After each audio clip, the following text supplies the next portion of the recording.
Most people think the real danger in a neighborhood comes from the outside. A break-in, a wildfire, a wild animal. But what if I told you that sometimes the biggest threat wears a clipboard and a pressed polo shirt? My name's Elijah Brody. I'm 62 years old, a retired U.S. Forest Service officer, and for the past 18 years, I've lived on a peaceful sloped acre tucked right against the Pine Hollow State Forest.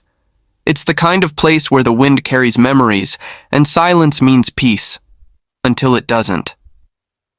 I built my home with my wife before cancer took her, and I built the barrier behind it not for decoration, but for protection. Because in these woods, danger doesn't always knock. Sometimes it charges through the trees with tusks sharp enough to rip through bone. That barrier stood strong for 16 years, keeping the wild where it belonged. Until a group of HOA board members, people who had never once stepped foot in these woods, decided it didn't match the aesthetic. They didn't care what it protected. They didn't ask, they just tore it down.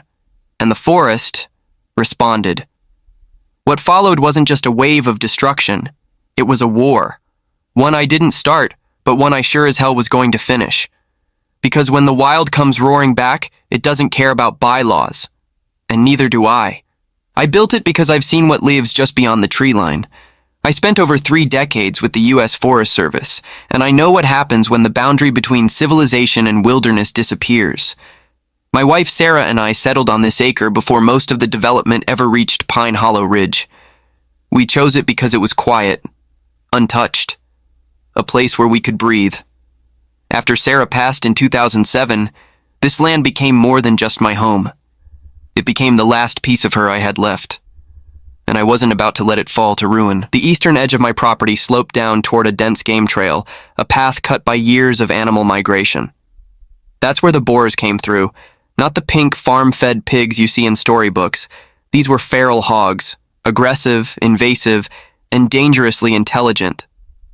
Some had tusks longer than my forearm, and when they moved in sounders, herds of 10, 20, even 30, they didn't just pass through, they devoured the land. One night, long before the HOA ever existed, Sarah and I were sitting in the living room watching TV when we heard it, a crashing snort, then a thud that rattled the back deck. We ran outside to find the railing splintered and blood smeared across the banister. A boar had chased a fawn beneath our porch, right up against the house. That was the moment I knew. A simple fence wouldn't be enough. So I built a barrier. Thick cedar posts, steel pipe reinforcements buried deep to survive the shifting soil and seasonal floods. 4 strands of tensioned wire, wrapped tight and strong enough to stop a charging hog dead in its tracks. It wasn't pretty, but it worked. For 16 years, that line held. It protected my land, my garden, my peace. But more than that, it protected the neighbors downhill. Because when a boar charges down a slope, it doesn't slow down. It becomes a missile of muscle and rage. I had neighbors thank me, time and time again, for the safety it gave them. They knew what I knew. Without that barrier, the forest had a way of creeping back in. But not everyone saw it that way. And the ones who didn't? They were just getting started. The first time I saw them, I knew something was off. Pressed polos, khaki pants, clipboards in hand, walking the neighborhood like surveyors of some grand empire. They called themselves the Pine Hollow Beautification Board, a fancy name for what they really were, the HOA. When I bought this land, there was no HOA, just trees, hills, and freedom. The subdivision didn't come until years later, 2013 through 2018, when a developer squeezed 16 tidy homes onto the lot next door.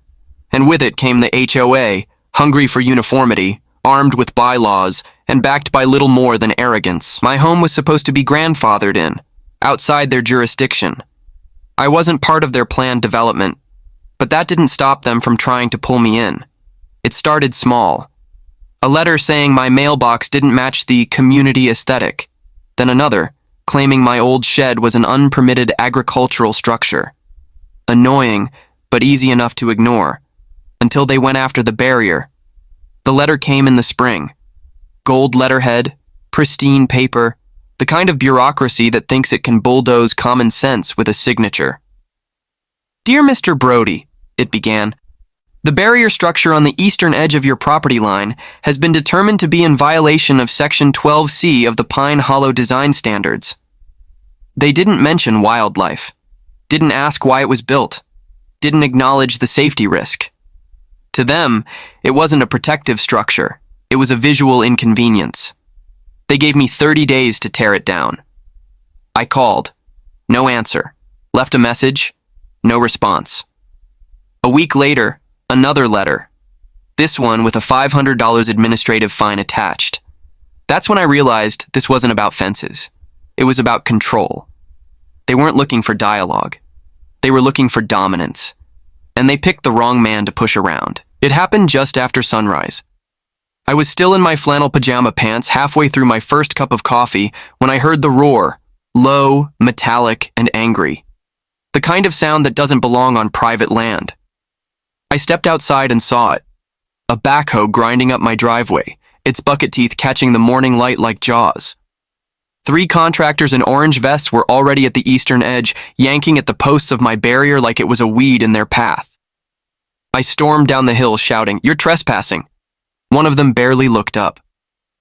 "We were told to proceed," he said over the engine. "Told by who?" He pointed to a clipboard. "HOA president. We've got the work order." No sheriff's notice, no court order. Just a piece of printer paper with a typed name and enough smug entitlement to fill a boardroom. I told them to stop. They didn't. By noon, the entire eastern line was gone. 16 years of protection, ripped from the earth like it never mattered. But the forest remembered. And so did the Boars. I swear to you, they were watching from the tree line, waiting, like they knew. And by Wednesday, they crossed it. The first complaint came from Pine Hollow Drive. A woman posted in the neighborhood Facebook group. "Something tore up my petunias and knocked over the trash bins. There are claw marks on my porch. I'm terrified." Then another, this time with a photo. "Is this a wild pig? It was in my backyard when I let the dog out." The image was grainy, but clear enough. A young boar, maybe 100 pounds. Tusks just beginning to form. Bristled hair raised in warning. That was just the beginning. By the weekend, 5 properties had reported sightings. 2 cars were damaged from panic braking during nighttime crossings. 1 dog was injured. And the HOA? They didn't apologize. They didn't acknowledge the chain reaction they had started. Instead, they pointed the finger at me. The email came late Sunday night. Subject line: Community Wildlife Safety Concern. Immediate action required. It was addressed to all residents, but I knew exactly who it was meant for. Recent animal disturbances have been linked to the removal of an unauthorized barrier structure bordering Pine Hollow Forest. While we sympathize with the situation, residents are reminded that all structures must adhere to HOA guidelines to preserve neighborhood harmony and visual appeal. No mention of the fact they had ordered the removal.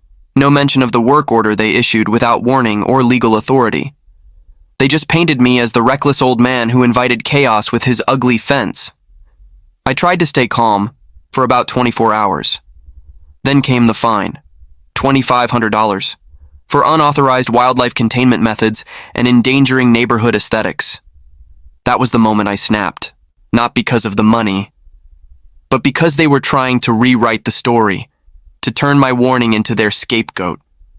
So I retaliated, not with threats, not with violence, with documentation. I printed out photos of the original fence, of the Boars, of the trench lines I dug for safety long before the HOA even existed. I gathered wildlife reports from the State Forest Agency, and I compiled every email, voicemail, and letter I'd received from the HOA. Then I walked door to door, house by house, and handed neighbors the truth. Some listened, most didn't. The ones on the board? They laughed. One even said, "You think a few pigs justify breaking the rules?" I looked him dead in the eye and said, "You think rules will stop what's coming?" But it wasn't just about revenge anymore. It was about survival. Because the forest doesn't play politics. And by removing the barrier, they declared open season on their own backyard. At first they brushed it off. The late-night shrieks? Probably raccoons. The torn-up flower beds? Maybe stray dogs. The destroyed trash bins? Just wind, they said. But nature doesn't wait for consensus. It started with a baby monitor. One young couple living near the edge of the woods shared a video in the HOA Facebook group, a distorted, static-heavy recording of something massive brushing past their nursery window. The movement was quick, shadowy, and far too large to be anything domestic. The sound? A guttural grunt followed by the unmistakable screech of something being torn apart outside. People began locking their doors earlier. Dogs refused to go into the backyard at night. Kids weren't allowed to ride their bikes past the old pine stretch, the place where my fence used to be. But still, the HOA insisted, "We are looking into it." Then came the Friday night cookout. It was supposed to be a light-hearted block party, bounce house for the kids, burgers for the adults, music and laughter. But right around 8:45 p.m., the music stopped. Literally. Someone's Bluetooth speaker cut out, followed by a hush that spread like wildfire through the crowd. A low growl echoed from beyond the trees, and then, crashing, trees snapping as if something was plowing through them with zero hesitation.